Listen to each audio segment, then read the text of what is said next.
saya dihubungi oleh Refli Harun untuk datang ke podcast beliau. Pada bulan 2, tepatnya di pertengahan Februari, podcast itu dilaksanakan pada tepatnya di kediamannya di Jalan Musyawarah Kebonjeruk, Jakarta Barat.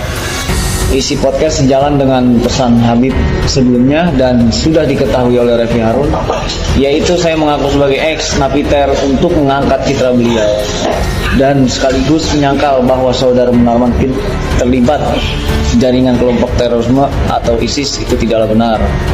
Setelah acara podcast tersebut, saya diberi uang cash sebesar 7 juta rupiah oleh Refli Harun. Eko Kun tadi bongkar hoaks di podcast Refli Harun. Gua pernah nge-tweet di Twitter beberapa waktu lalu mengomentari video itu. Aduh, tulisan gue ya. Kabarnya Rijal Afif dibayar 7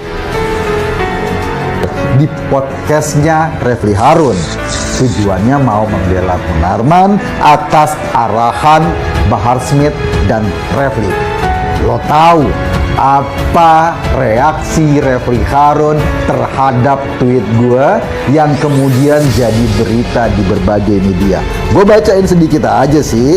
Dia bilang gini di Warta Ekonomi, ini udah fitnah, kata Refli ke gue nih dalam beritanya.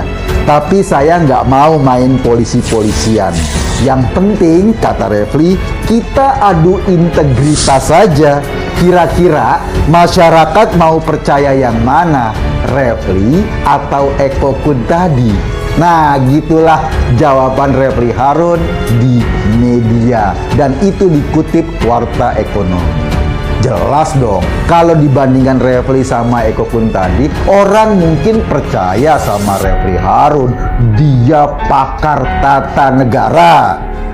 Dia katanya orang berpendidikan.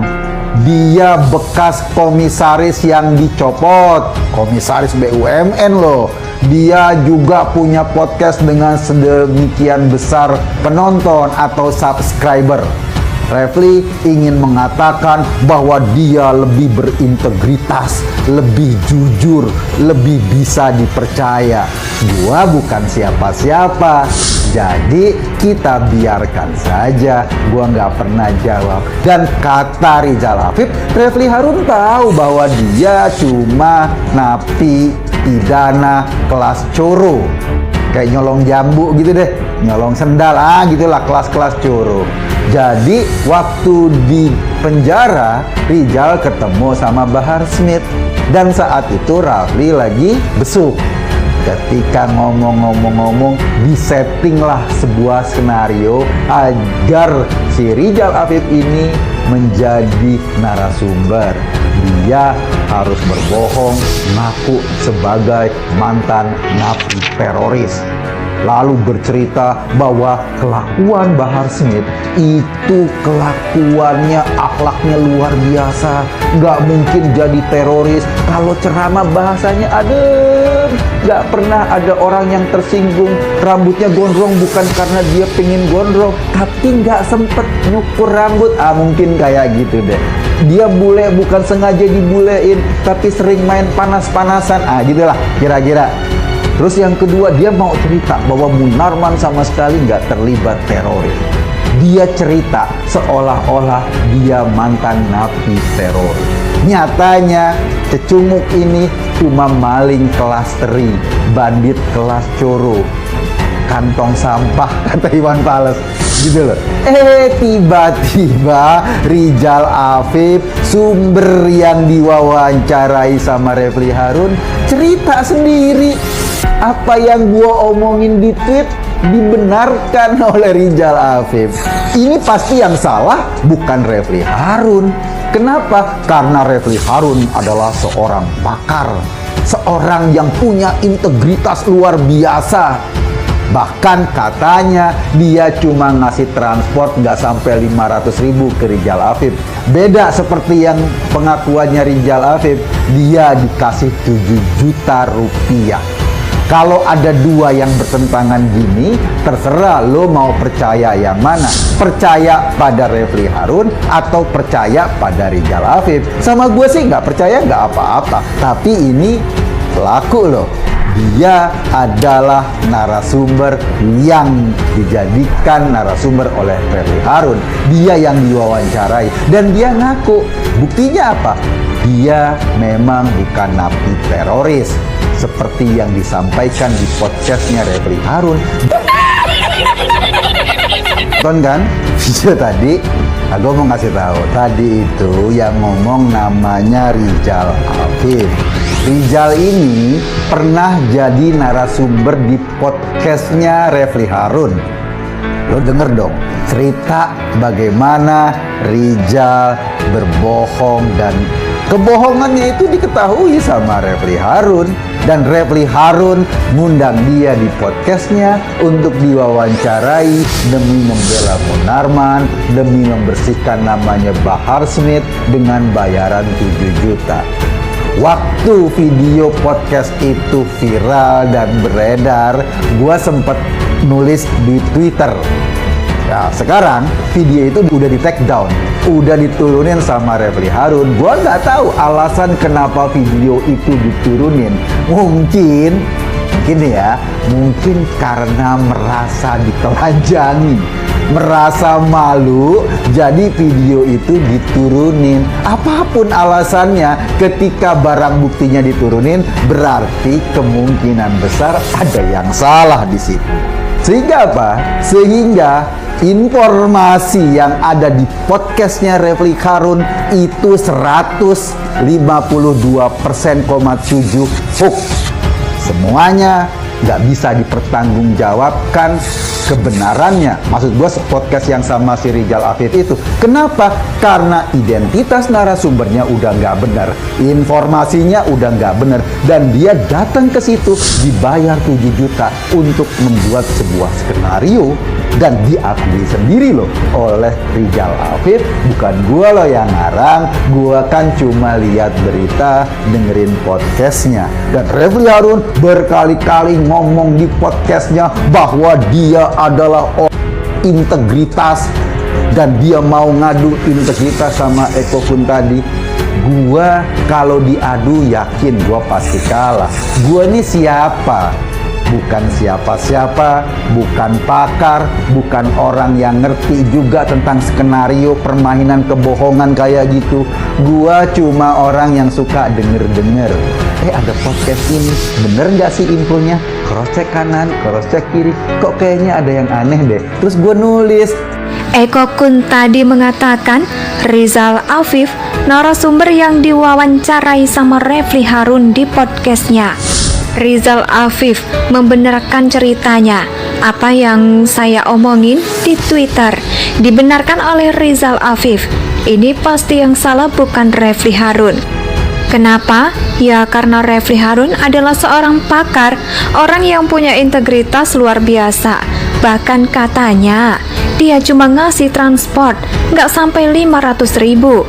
Kerja Levit beda seperti yang pengakuannya Rizal Afief. Dia dikasih 7 juta rupiah. Kalau ada dua yang bertentangan gini, terserah lo mau percaya yang mana. Percaya pada Refly Harun atau percaya pada Rizal Afief, ujar Eko Kuntadi. Refly Harun bilangnya, saya nggak tahu sebelumnya Rizal Afief siapa. Tapi Rizal Afief cerita bahwa Refly Harun tahu pasti dia bukan napi teroris.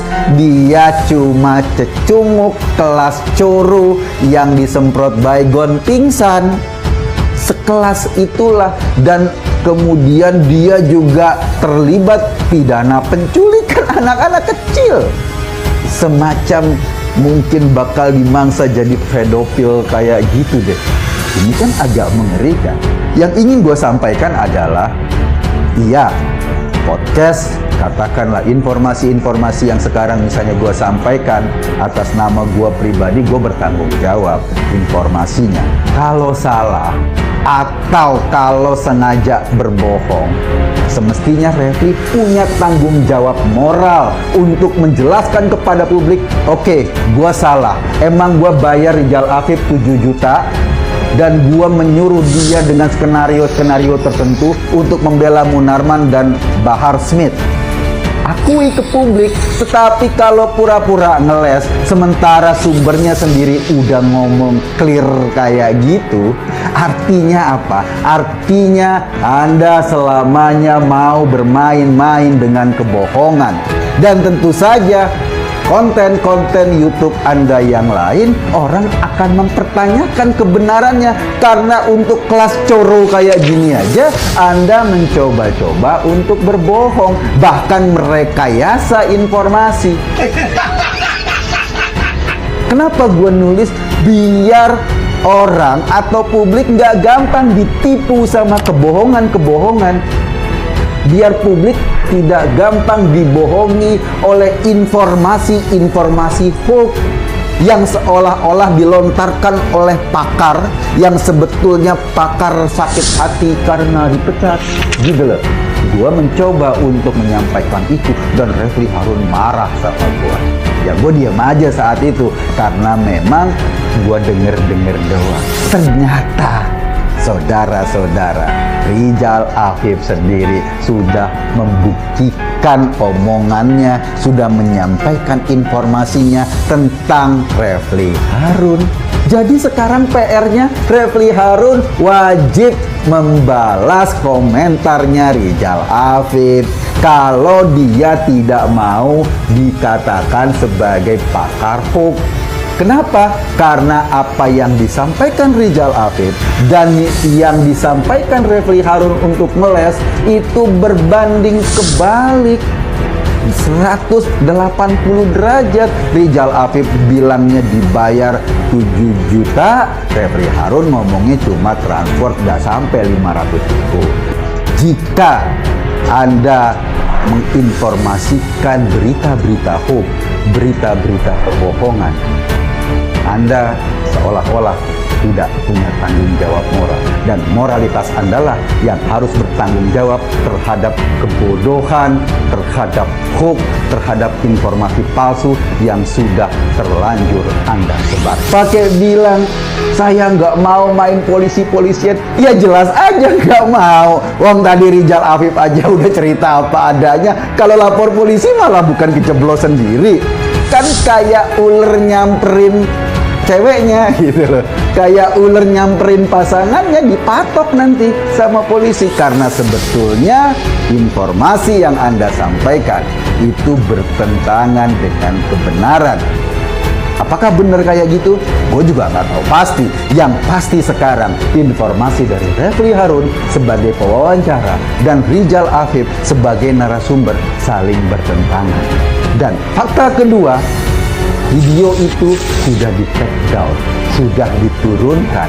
Kalau saja Refli yakin dengan posisinya, videonya nggak di take down dong, videonya nggak diturunin dong. Iya sih, Anda adalah pakar hukum, ngerti ngeles-ngeles kayak gitu, tapi membohongi semua orang dengan rekayasa seperti yang diceritakan Rizal Afif itu membuat bangsa ini jadi bodoh. Sebagai pakar telepancika, sebagai pakar hukum, Anda mestinya punya tanggung jawab moral untuk menginformasikan sesuatu yang benar kepada publik Anda.